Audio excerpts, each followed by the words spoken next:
আজ আমি আপনাদের সঙ্গে আলোচনা করব অক্ষয় তৃতীয়ার রাশিফল সম্পর্কে। এই বছর অক্ষয় তৃতীয়া পালিত হবে 30শে এপ্রিল বুধবার।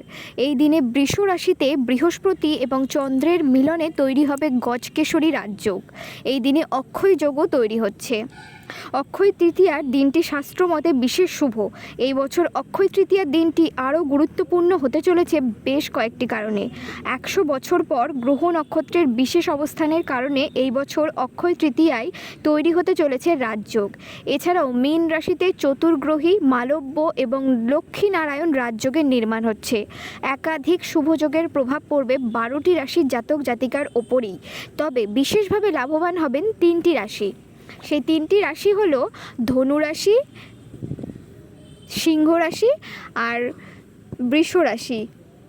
তো ধনু রাশি সম্পর্কে বলা যাক, এই রাশির জাতক জাতিকাদের জন্য অক্ষয় তৃতীয়ার দিনটি বেশ ভালো হতে চলেছে। দীর্ঘদিন ধরে আটকে থাকা কাজগুলি সম্পূর্ণ হতে পারে। অপরিসীম সাফল্য সহ ধনলাভ হতে পারে। পরিবারেও সুখ শান্তি বজায় থাকবে এবং পরিশ্রমের ফল পাওয়ার সময় এগিয়ে গিয়েছে। এবার পরবর্তী রাশি হলো সিংহ রাশি। একাধিক রাজযোগের প্রভাব অক্ষয় তৃতীয়ার দিনটি শুভ হতে চলেছে সিংহ রাশির জাতক জাতিকাদের জন্য। পরিশ্রমের ফল পাবেন এই রাশির জাতক জাতিকারা। ব্যবসায় লাভের মুখ দেখবেন। এছাড়াও আটকে থাকার টাকা ফিরে পাওয়ারও সম্ভাবনা রয়েছে। চাকুরিজীবী জাতক জাতিকাদের জন্য প্রচুর লাভের সম্ভাবনা।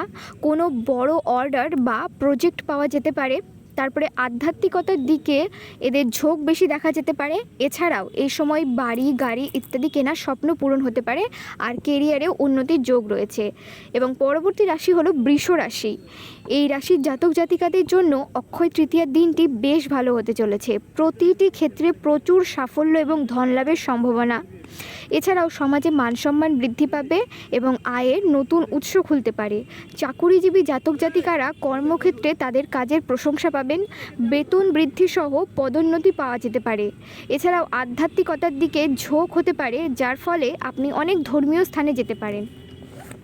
এছাড়াও আপনাদের যদি আরও কিছু জানার ইচ্ছে থাকে তাহলে আমাদের পাশে থাকুন, আমাদের চ্যানেলকে সাবস্ক্রাইব করুন এবং আপনাদের জীবনের যে কোনো সমস্যার সমাধান পেতে হলে অবশ্যই আমাদের সঙ্গে যোগাযোগ করুন। ধন্যবাদ।